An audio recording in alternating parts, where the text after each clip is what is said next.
사도행전 9장 36절에서 43절까지의 말씀을 나눕니다.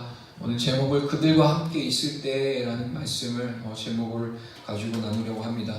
오늘 주신 36절의 말씀에서 또 다른 새로운 지역이 나오죠. 바로 욥바라는 지역이 나옵니다. 지난주에 루다라는 지역이 있었죠. 실제적으로 루다와 욥바는 가까워요. 생각보다 그렇게 멀지 않은 거리에 있는 이방 지역이기도 하죠. 이 욥바는요, 예루살렘으로부터 북서쪽 지중해 연안에 있는 도시였어요. 그리스도의 이 제자들을 통해서 그리스도의 복음이 이제는 한 지역을 넘어서 열방으로 왕성히 선포되고 사마리아 유대 땅끝까지 이르고 그 복음을 증거하신 말씀이 이제 성취되고 순종하는 그 과정을 통해서 결국에 오늘날 우리에게까지 구원의 복음이 전해지는 과정 가운데 있는 거죠. 사도행전 1장에서 주님께서 승천하시기 전에 제자들에게 약속하신 말씀이에요. 너희는 예루살렘을 떠나지 말고 내가 너희에게 약속한 그 성령을 기다리라라고 얘기했죠. 그래서 그 말씀과 기억했었던 그 제자들, 그 120문도는 마가의 그 다락방이라고 칭해지는 그곳에서 합심을 다하여서, 열심을 다하여서 주님이 약속하신 그 성령이 임할 때까지 예루살렘을 떠나지 않고 그 다락방에서 기도를 하는 장면을 우리는 기억하고 있습니다. 이제 이를 인하여서 이방에게까지 그 하나님의 구원이 임하게 된 거죠. 이것은요, 이미 오래전 구약의 아브라함을 부르실 때부터 이미 예견되고 약속되었던 바였죠. 하지만 그 이스라엘 백성들은 이제 자신들이 안에서만 구원에 있다, 하나님이 선택한 백성이고 하나님이 택하신 특별한 민족이다라는 선민의식 속에서 하나님의 구원은 자신들에게만 있다라는 그런 인식 속에서 그렇게 이스라엘 백성은 살아왔던 게 사실이죠. 하지만 그것은 그들의 착각이었습니다. 위대한 믿음의 선진으로 기억하고 있는 그 아브라함, 하지만 주님께서는 아브라함을 부르실 때 절대로 너희 통해서만 이스라엘 민족의 한 제한적인 그 안에서만 구원이 있을 것이라고 얘기 안 하셨어요. 우리가 이제 많이 아는 말씀, 아브라함의 소명, 부르심 속에서 나타나는 그 말씀 속에 있습니다. 12장 3절에 있습니다. 창세기 읽어보도록 하겠습니다. 너를 축복하는 자에게는 내가 복을 내리고 너를 저주하는 자에게는 내가 저주하니 땅의 모든 족속이 너로 말미암아 복을 얻을 것이라 하신지라. 이 하나님께서 부르신 자는 분명히 특별한 한 사람이긴 했어요. 아브라함이라는 한 사람. 물론 그 아브라함이라는 한 사람도 특별하진 않았죠. 여전히 저와 여러분들과 같은 동일한 죄인이었고 연약한 자였어요. 그래서 하지만 주님과의 그 동행하는 그 과정 속에서 그 하나님을 실제로 야다, 곧 체율에서 알고 경험되어진 그 여정 가운데 하나님께서 그 아브라함을 세워나가셨고 만들어 나가시고 더욱더 단단한 견고한 믿음으로 세워나가셨던 것을 우리는 말씀을 통해 보고 있습니다. 하지만 처음 하나님께서 아브라함을 부르셨을 때는요, 하나님의 약속, 아브라함을 통해서 결국엔 뭘 이루시겠느냐? 땅의 모든 민족이 구원을 받기 원하시는 그 하나님의 그 구원의 경륜 가운데 아브라함을 도구로 사용하신 거라는 얘기죠. 오늘 12장 3절에도 땅의 모든 족속이 너로 말미암아 복을 얻을 것이다 라고 얘기를 한 거죠. 분명히 여기서 땅의 모든 족속이라고 어떠한 지역과 어떤 혈통의 제한을 두신 것이 아니라 모든 족속에 대한 하나님께서 분명한 그 구원 사역을 선포하고 계심을 볼 수 있다는 겁니다. 자, 다만 모든 열방에 그 하나님의 구원이 선포되기 위한 그 구원 역사의 도구로 쓰여질 민족이 바로 이스라엘 민족이었을 뿐인 거예요. 말씀 우리 출애굽기 19장 5절에서 6절을 이것 또한 많이 아는 말씀이지만 한 번 더 읽도록 하겠습니다. 출애굽기 19장 5절 6절 읽어보도록 하겠습니다. 시작. 세계가 다 내게 속하였나니 너희가 내 말을 잘 듣고 내 언약을 지키며 너희는 모든 민족 중에서 내 소유가 되겠고 너희가 내게 대하여 제사장 나라가 되며 거룩한 백성이 되리라. 너는 이 말을 이스라엘 자손에게 전하였지니라. 아멘. 이스라엘 백성들을 부르셨죠. 부르시고 출애굽시키셔서 광야로 인도해 내셨죠. 그리고 나서 시내산에서 이스라엘 민족의 그 대표되는 모세를 불러서 시내산에서 언약을 주셨죠. 그것이 이제 두 돌판의 그런 이제 율법의 언약인데 그곳에서 시내산에서 그 모세에게 하신 말씀이죠. 내가 너희들을 불러낸 이유가 뭐냐? 바로 너희로 하여금 제사장 나라의 역할을 감당케 하기 위해서라는 겁니다. 여기서 여러분들 아시겠지만 제사장이라는 게 뭐죠? 바로 하나님과 사람, 그러니까 제사장직의 역할은요, 정확하게 얘기를 드리면은 사람의 편에서 사람의 말을 하나님께 전달해내는 사람이에요. 그리고 반대로 선지자는요, 하나님의 말을 사람들에게, 백성들에게 전하는 자가 선지자고요. 근데 여기서 분명히 이 이스라엘 백성들 향해서 제사장적 직분을 허락하여 주셨어요.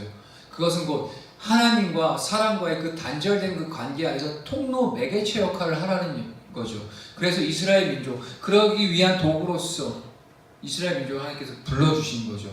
이 대제사장, 이 이스라엘, 여기서 이제 지금 출애굽기 19장에서 이스라엘 민족을 얘기하고 있지만 결국엔 이 이스라엘 민족을 통해서 바로 여자의 후손, 다윗의 자손, 유다 백성, 곧 유다의 자손으로 오신 그리스도 예수로 말미암아 대제사장 되시는 예수 그리스도로 말미암아 하나님과 사람과 막혔던 관계가 이제 회복이 되어지는 통로가 열리게 됐죠. 그의 죽으심으로 말미암아. 자, 때가 참에 인류 구원을 이루실 그 약속의 아들 메시아 예수 그리스도께서 혈통적으로는 이스라엘 유다 지파로 나시게 되죠. 이 주님은요, 자기 육체를 십자가 위에서 대속제물로 단번에 드려주셨죠. 왜요? 바로 저와 여러분의 죄악을 사하여 주시기 위해서.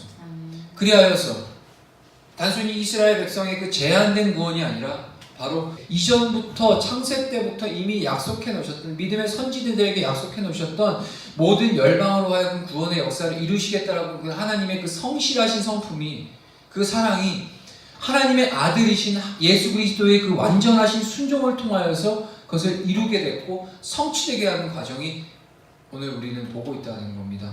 결국 오늘날 우리에게도 그 하나님의 은혜가, 하나님의 성실하신 사랑과 성자 하나님 예수 그리스도의 그 완전하신 순종의 대가를 우리는, 그 대가로 말미암아 우리는 누리고 있다는 겁니다. 한번 에베소서 2장 12절에서 14절에서 말씀을 읽도록 하겠습니다. 시작. 그때 너희는 그리스도 밖에 있었고 이스라엘 나라 밖의 사람이라. 약속의 언약들에 대하여는 외인이요 세상에서 소망이 없고 하나님도 없는 자이더니 이제는 전에 멀리 있던 너희가 그리스도 예수 안에서 그리스도의 피로 가까워졌느니라. 그는 우리의 화평이신지라. 둘로 하나를 만드사 원수된 것 곧 중간에 막힌 담을 자기 육체로 허시고. 아멘. 오늘 에베소 2장에서 말씀하신 것처럼, 이 12절 14절에서 기록된 것처럼 그때 너희는 그리스도 밖에 있었다라는 거죠. 그리스도 밖에 있었다는 게 우리가 이제 혈통적으로 유대민족이 아니었기 때문에 밖에 있었다는 차원이 아니라 죄로 말미암아 그것이 끊어졌고 단절됐기 때문에 우리는 그리스도 밖에 있었던 자라는 거죠. 그리고 세상에 소망이 없죠. 또한 하나님도 없는 자였죠. 하지만 그리스도가 대속 제물로 육체를 십자가 위에서 단번에 죽으심으로 말미암아 희생제물 되어 주심으로 말미암아 이제는 전에 멀리 있던 너희, 그러니까 이방인으로서 예수로 말미암아 이제 하나님의 권속이 되어서 하나님의 자녀가 되기 이전에는 하나님 밖에 있었던, 너무 멀리 있었던 사람이죠. 가까이 갈래야 가까이 갈 수 없는 존재였죠. 하나님의 거룩과 또한 우리의 죄악된 본성은 절대로 중간에 그 중보하시고 대속해 주시고 희생해 주신 그 대속 제물의 철저한 그 성자 예수님의 희생이 아니고서는 절대 가까워질래야 가까워질 수 없는, 존재적으로 만날래야 만날 수 없는 그런 존재들이었다는 거죠. 하지만 그의 희생으로 말미암아 전에 멀리 있던 너희가 예수 안에서 그의 피로 가까워졌다라고 증언하고 있습니다. 그분이 이제는 어떻게 하시냐? 단순히 가까워졌다는 차원을 넘어서 이제는 우리의 화평이 되셨다는 거예요.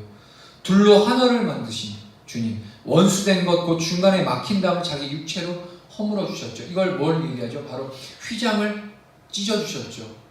하나님의 그 영광이 있는 그 지성소, 대제사장만 들어갈 수 있었던 그 영광의 장소, 이제는 주님의 육체가 찢어지시고 파괴되심으로써 휘장도 함께 찢어졌죠.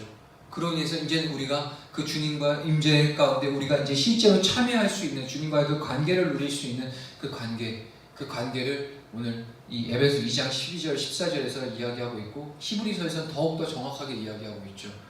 유일한 구원의 길이 되신 그 예수 그리스도, 그를 믿고 따르는 그 순례자들이 결국 뭐가 됐죠? 교회가 되었죠. 이 교회는 세상을 향해 그리스도께로 세상을 인도해 내야 할 사명이 생겼고요. 이처럼 하나님의 구원 그리고 하나님 나라의 확장을 위하여 이 교회들에게 막중한 임무를 부여해 주셨다는 겁니다. 이 교회는, 이 막중한 임무를 교회들은 사명이라고 부르고 있어요. 하나님은요, 이 교회들에게 사명을 주셨고요. 또한 무엇을 주셨죠? 사명을 이룰 능력도 함께 주셨어요. 에베소 3장 7절 한번 다시 읽어보도록 하겠습니다. 이 복음을 위하여 그의 능력이 역사하시는 대로 내게 주신 하나님의 은혜의 선물을 따라 내가 일꾼이 되었노라. 바로 우리를 사명자로 불러주셨고 하나님이 그리스도 예수의 피값으로 사신 교회로서 우리를 불러주셨고 그리고 사명을 주신 이유, 바로 그 사명은 뭐죠? 다른 게 없어요. 그냥 그리스도 예수 그 복음을 위해서 우리를 사명자로 삼으셨다는 겁니다. 근데 이 복음을 위하여 그의 능력이 역사하신 대로 내게 주신 하나님 은혜의 선물, 곧 하나님의 능력이 우리를 역사해 나가신다는 거예요. 복음을 받고 그 복음을 증거할 사명자로서 우리를 부르신 것에 대해서 그냥 너희들 알아서 너희들 개인의 달란트와 너희들 재능과 정능과 지식으로 이것들을 살아내야 되는 것이 아니라 바로 그의 능력, 곧 하나님의 능력으로 말미암아 우리는 복음을 증거해야 된다는 거죠. 그 능력이 뭐죠? 곧 우리는 성령, 하나님의 능력은 곧 성령의 능력이라고 얘기합니다. 이 능력, 우리의 능과 힘으로 얻을 수 있는 것이 아니라 바로 하나님 은혜의 선물이라고 얘기하고 있어요. 바로 그리스도 예수의 일꾼된 삶은 바로 하나님의 은혜의 선물로서 주어진 거라는 거예요. 부담스러운 게 아니에요. 하나님의 제자로 사는 사람, 그리스도 예수의 제자로 증인된 삶을 사는 것은요 절대 부담스러운 삶이 아니에요. 하나님 우리에게 이렇게 얘기하셨어요. 너희들에게 은혜의 선물이다라고 얘기를 하시는 거죠. 누릴 자격이 있어서 우리가 그 선물을 받은 것이 아니라 하나님의 절대 은혜, 절대 하나님의 그 은혜로서 우리를 부르셨고, 그리고 또한 그 부르심에 따라 그 복음을 증거하는 자의 그 소명을 주셨고, 그 소명을 그냥 너희들 마음대로, 너희들 의지대로, 너희들이 막 그냥 뭐 고생해봐라가 아니라 그 소명 주신과 함께 하나님의 소명을 이뤄낼 수 있는 성령도 함께 주셨다는 거예요. 그것은 곧 우리에게는 선물이라는 거죠. 하지만 이 한 날 한 날을 살아가면서 때로는 참 부담이 되기도 하고 우리에게 또 지치기도 합니다. 우리에게 어떠한 무거운 짐이 되는 것 같기도 하고, 이 사명이라는 것이 이 복음을 증거하고 각자에게 주신 그런 개인적인 사명과 또한 이 교회 전체에게 주신 그 전체의 그 부르심에 대한 그 사명 앞에 우리는 날마다 선물이고 하나님의 은혜라는 것을 망각하고 살 때가 너무 많죠. 훨씬 더 많죠. 사명을 따라 사는 자에게 주신 하나님의 능력, 즉 우리에게 성령을 주신 겁니다. 오순절 성령 강림 이후 모든 열방에게로 이 하나님의 구원이 얼마나 빠르고 정확하게 전이되고 있는지 오늘 우리는요 두 눈으로 똑똑히 목도하고 있는 거죠. 갈라디아서 5장 25절, 만일 우리가 성령으로 살면 또한 성령으로 행할지니, 많이 아시는 말씀이 이 바로 위에는 뭐가 나오냐? 바로 성령의 열매에 대해서 열거하고 계시죠. 다양한 성령의 열매들을 이제 얘기하고 계시고, 결국 5장 25절에 와서는 만일 우리가 성령으로 살면 또한 성령을 행할지니. 사도행전에서 가장 많이 언급되는 부분이 성령이죠. 가장 중요한 키워드예요. 성령이 핵심. 하나님의 구원, 이제는 편향되고 제한적이고 그 예루살렘이라는 그 지역과 유대인이라는 그 혈통 안에서 그간에 그 제한되어 있었던 것처럼 알고 있었던 그 하나님의 구원의 여정이 그리스도 예수로 말미암아 이제 그가 약속하신 성령을 사도들과 제자들에게 부어주심과 함께 이제는 그 복음의 열정이, 그 구령의 열정이 이제 모든 열방에게로 나아가는 현장, 이것은 곧 성령의 운행하심을 우리는 두 눈으로 보고 있다는 겁니다. 어떤 한 사람의 영향력이 아니라는 거예요. 성령이 어떻게 운행하고 계시고 성령께서 어떻게 역사하시는지를 그 한 사람은 마치 이스라엘 백성들을 먼저 출애굽 시내산에서 부르셔서 너희들은 제사장 나라가 될 거야. 너희들은 도구일 뿐이야. 단지 나와 이 열방 가운데 내가 원하는 그 구원을 이루기까지 사용될 도구일 뿐이다. 그 도구를 통해서 결국 누가 일하시죠? 하나님이 일하시는 거죠. 그것처럼 오늘 본문과 함께 우리가 누누이 계속 보고 있는 이 사도행전의 모든 기사의 역사들, 성령의 역사들, 결국에는 그 한 사람, 특정 인물 한 사람의 영향이 아니라 바로 성령께서 어떻게 운행하셔서 하나님의 그 구원을 이루어 가시는지를 확인하고 우리는 그 관점으로 바라봐야 되는 거죠. 성령의 역사가 가장 많이 나타내는 책이 바로 사도행전입니다. 성령받아 사명을 감당하는 성도들과 제자들의 삶이 어떠해야 하는지 또한 가장 구체적으로 나타나고 있는 책이 바로 사도행전 오늘 이 본문인 거예요. 그 중에서도 또한 오늘 우리에게 주셨던 이 본문에서 언급되고 있는 한 사람을 통해 우리는 구체적인 성도들과 제자들의 삶이 어떠해야 되는지에 대해서 확인해 볼 수 있다는 겁니다. 그가 바로 욥바의 다비다였다는 거죠. 36절에 욥바의 다비다라 하는 여제자가 있으니 그 이름을 번역하면 도르가라. 선행과 구제하는 일이 심히 많더니 그 다비다는 병들어 죽어버렸죠.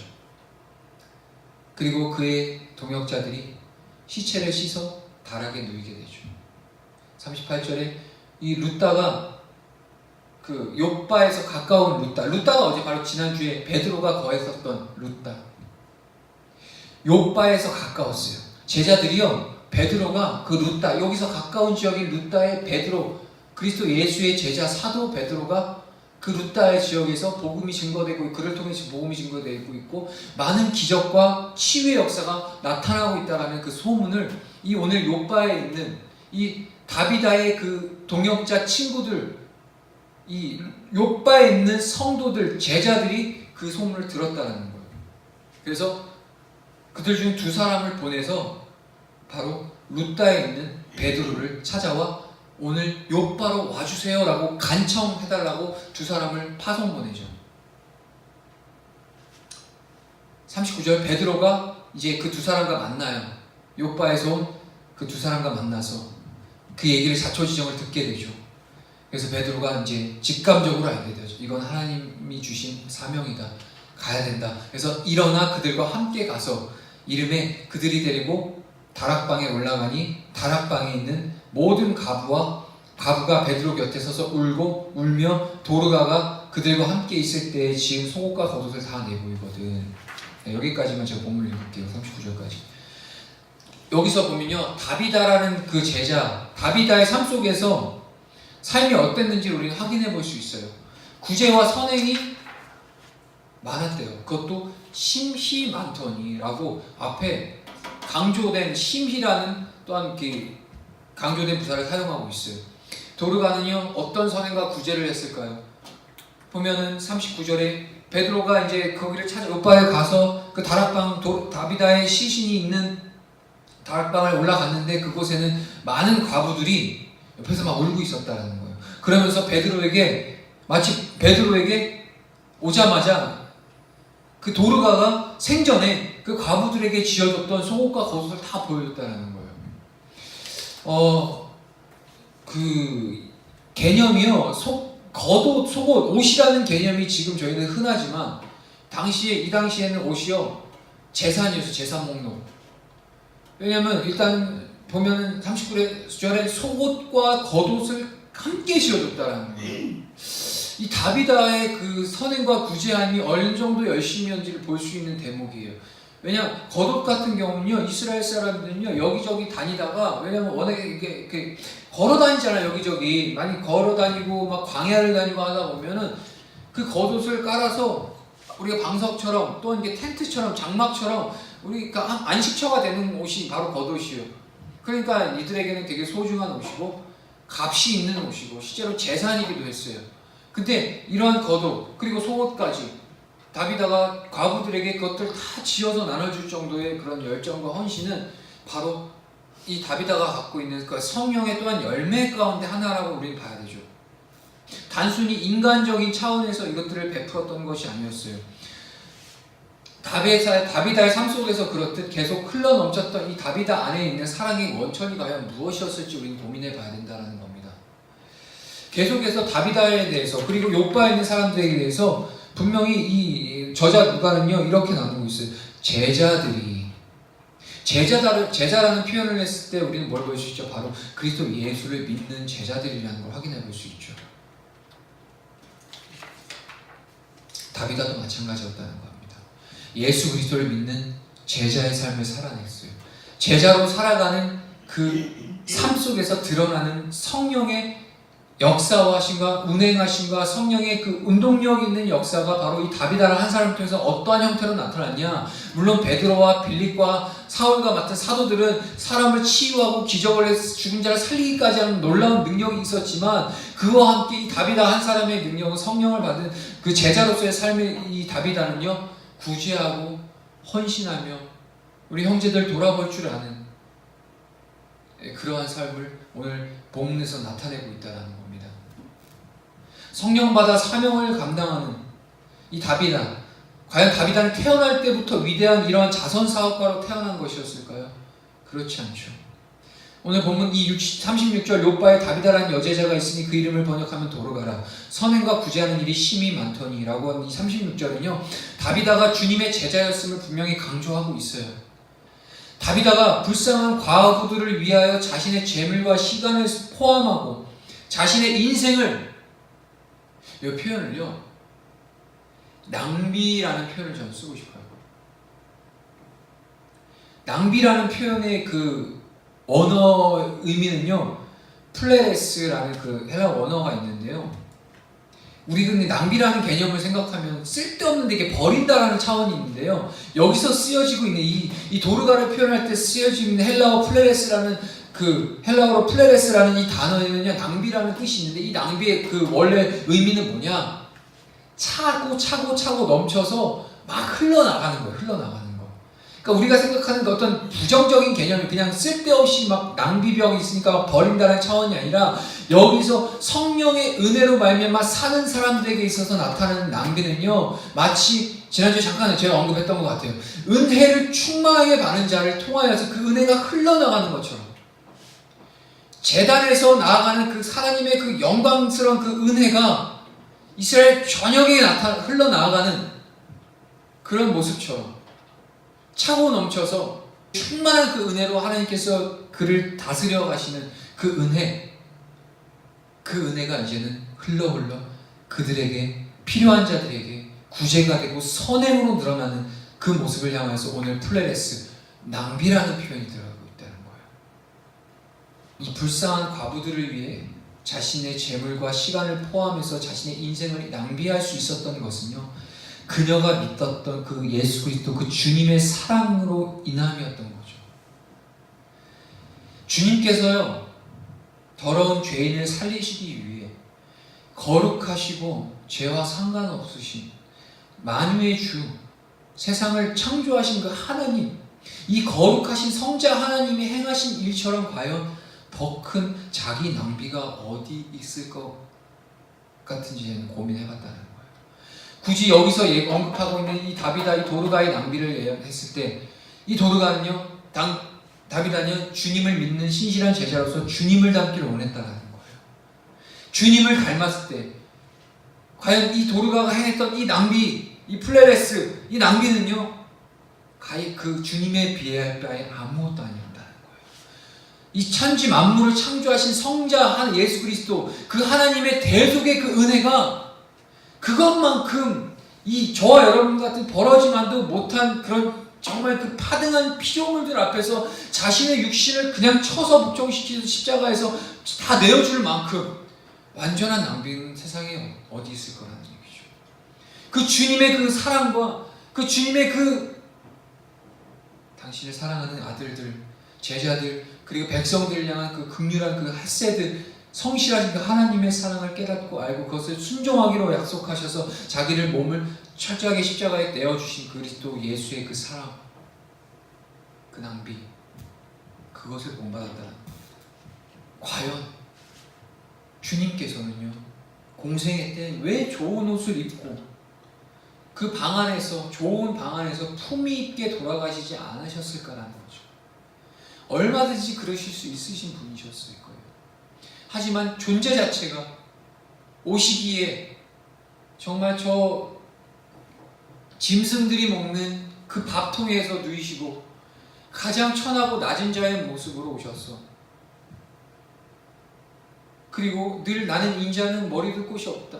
늘 이 전전긍긍하시면서 제대로 된 거처 하나 없으시면서 다니면서 영혼을 살려내시는 일에 그 사역을 전념하셨고, 그리스도를 따르는 삶이 어떤 삶인지 실제 본인이 창조주께서 육신의 몸을 입고 인간의 모습으로 오셔서 그런 동일한 격을 갖추시고 오셔서 그 눈높이에 맞춰주시기 위해서 철저하게 비하되셔서 오셔서 자신이 더 이 땅에 왔을 때도 그 어느 것 하나 좋은 건 누리시지 아니하시고 가장 마치 초가 타면 탈수록 자기 몸을 희생하는 것처럼 철저한 희생 속에서 살아내셨던 그 주님의 사랑과 은혜가 오늘 본문에서 물론 죽어서 동역자는 슬퍼하고 있지만 이 다비다의 삶을 통해서 오늘 이 사도행전 누가는 나타내고 싶었다는 겁니다. 주님은 왜 그토록 처참하고 참혹하게 돌아가셔야만 했나요? 어차피 죽으셔야 될 거면 대속제물이 필요하시다 그러면 그냥 깔끔하게 돌아가셔도 될 텐데 고통 없이 얼마든지 좋은 이 땅에서의 삶을 누리시면서도 내어주실 수 있으셨을 텐데 그런 것들을 다 포기하신 채 철저하게 낮아지시고 순종의 길을 걸으셨던 모습을 우리는 잠시라도 잊고 있진 않았나요? 예수님께서 가시관을 쓰시고 그 검붉은 피를 흘리신 것은요 바로 우리가 머리로 지은 죄를 사해 주시기 위함이었죠. 그 예수님의 가슴에 로마 군병의 채찍에 찢어져 피를 흘리심으로써 우리가 마음속으로 은밀하게 지은 죄까지 용서받게 되었던 거고요. 예수님의 그 양손이 대못에 박혀 그 피를 흘리심으로 우리가 손으로 범한 모든 죄가 씻어져 나가는 거고요. 그 예수님의 두 발이 못 박혀 피를 흘리심으로 우리가 그리스도인으로서 다녀서는 안 될 곳을 다님으로 우리의 두 발이 범한 죄가 깨끗하게 되었다는 거예요. 예수님의 허리가 창에 찔려 마지막 피와 물 한 방울까지 다 쏟아심으로 우리가 썩어 문드러진 이 몸뚱이로 지은 모든 죄로부터 구원을 얻게 될 수 있는 거고요. 그 주님께서 당신의 머리끝에서 발끝까지 당신 자신을 온전히 낭비하심으로부터 우리를 살리신 거라는 겁니다. 지금 우리가 사순절의 기간을 보내고 있어요. 주님의 그 대속의 그 기간을 우리는 묵상하지 않을 수가 없습니다. 왜 이렇게까지 하셔야만 했는지. 제가 오늘 다비다를 얘기를 하고 있지만 이 다비다의 선행과 그 구제의 모습이 과연 어디로부터 나왔던 모습이었다는 거죠. 오늘 이후로 다음 주에 저는 이어서 다비다 오늘 본문을 두 번 나눠서 할 예정이에요. 하지만 오늘 심층적으로 다뤘던 내용은 우리가 그렇게도 귀에 딱지가 들 정도로 못이 박히도록 들어왔었던 그리스도 예수께서 그 대속하신 그 은혜가 얼마나 크고 놀라우고 단지 우리가 그것을 크고 놀라운 것이다. 그 주님의 그 사랑이 참 크고 놀라워서 감격만 하고 있어야 될 사람이 아니라 우리는 그리스도의 제자로서 주님이 걸어가신 그 길을 본이 돼서 따라갈 수 있는 그 십자가의 길을 걸어가는 것이 우리에게 있어서는 최종 주님께서 우리에게 원하셨던 그 미션이었다는 겁니다.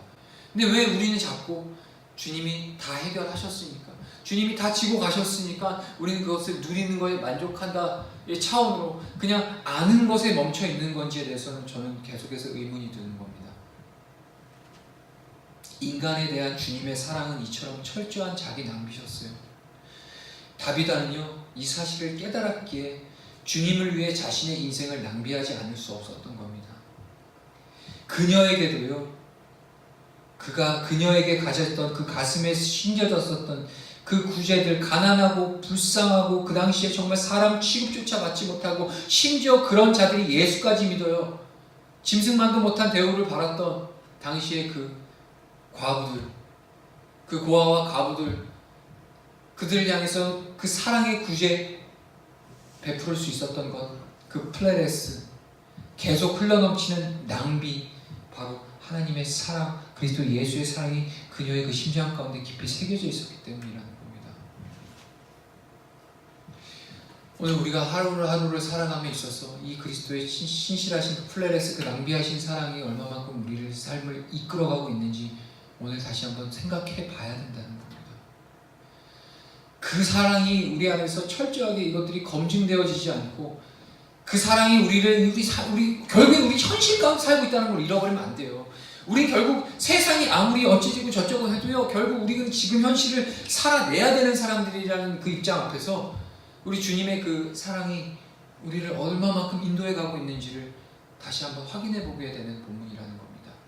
이제 다음 주에 보겠지만 이 다비다를 향하여서 이 함께한 동역자들이 그 다비다 한 사람을 향해서 얼마만큼 애틋한 마음을 갖고 있는지, 그리고 다비다뿐만이 아니라 다비다와 함께 동역이기를 걸었던 같이 함께 그 욥바의 그 제자들의 신앙과 믿음이 얼마나 크고 놀라운 믿음이었는지를 오늘 이 본문 짧은 해프닝처럼 보이실지 모르겠지만 주님께서 우리를 향한 그 사랑으로 내어주신 그 철저한 그 낭비의 그 사랑이 어떻게 증거되고 있고 증명이 되고 있는지를 우리는 다음 주에 확인하게 될 겁니다. 하지만 그 전에 앞서서 바로 오늘 우리의 가슴 안에 깊이 새겨져 있는 이 사순절 기간 동안 새겨져 있는 그리스도 그 대속의 은혜와 그 사랑의, 그리고 우리를 향한 아무런 대가 없이 치러주신 그 사랑의 은혜가 오늘 하루를 우리를 어떻게 잡아가고 있는지를 다시 한번 검증해 봐야 된다는 거예요.